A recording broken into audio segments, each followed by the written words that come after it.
I like to cook. I just enjoy the whole process of it. I Yeah. like it from start to finish, and I've done 40 cooking shows, but I like cooking. I never did till the pandemic. And I said the pandemic affected my family differently than a lot of families. It caused me to start cooking. My wife, it caused her to quit cooking. I don't know how it worked like that, but now she can't get her hands up in the cabinet for some reason to do a lot of the cooking, except Thanksgiving and Christmas. She seems to do that. But the other times, she says, no, you do the cooking. But I enjoy that. And there's a lot of men that seem to enjoy it.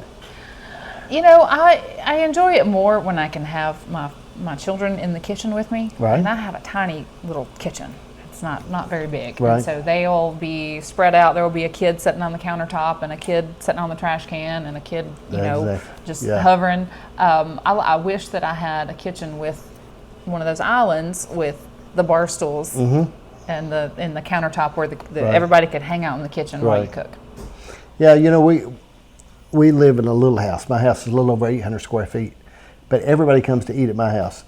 Back when the power was out a while back, I mean, we didn't have any electricity for however long it was, and I'd run a generator and had a gas stove, but everybody still come to my house and eat. They had power, had power and internet, but they still come to my house and eat. They come there, but I think getting everybody together and being able to do that it is good. But you know, people don't care how tight it is, your family. Right. They don't really care. They really don't. They really. And you know, something special about not having electricity, we really enjoyed those few days of not having any internet, phone, or power, and there was something that just sort of unified everybody. We played kickball in the backyard all day long that first day, and it was magic. Now by day 3, we were ready to have hot water, but I really treasure those 2 days there that we had where we were all just together, no distractions, everything was quiet. Right.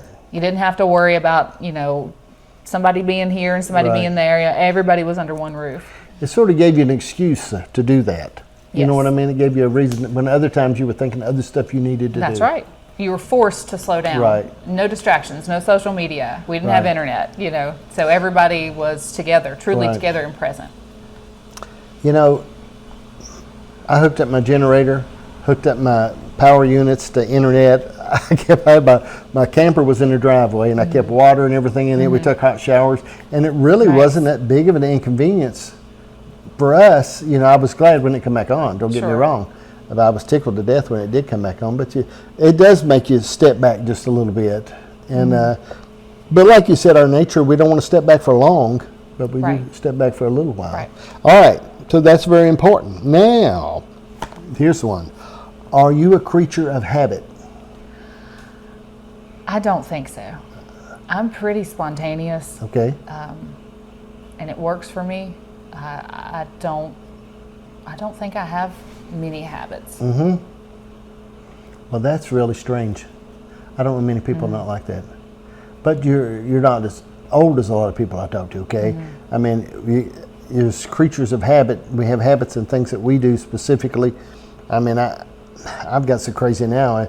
Big thing I've been looking at is that knife is crooked since I've been here. Okay, you know what I mean? I think about stuff in my head, and I look at some things and I think about them and become a creature of habit. But we talk about I've talked to a lot of people about good habits and bad habits and how we can come up with a bad habit. You know what I mean? And we build on that and we do it, and we have some good habits that we do and I think a lot of that has to do with the people we're around. It's easy to pick up bad habits. You have to monitor the people that you're around so closely, and who your friends are defines who you become. Right. And it's really hard to leave that in the past sometimes, but if you ever want to grow, you have to do that. Yeah. I don't cuss. I just never could pick it up. I use the wrong words in the wrong place. Never could get it right. Okay. But I had some buddies that cuss a lot. But I noticed when it's just me and them, they don't cuss.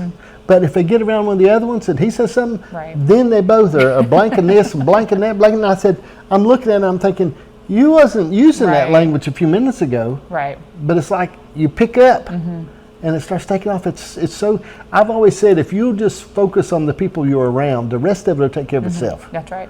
And because some people won't let you do things that you normally would do. Right. Or they'll look at you. I've got one buddy of mine that's extremely good planner from his finances. I mean, he's just always been all of his life. He's a saver, an investor, looking ahead for his children. He is really, really good.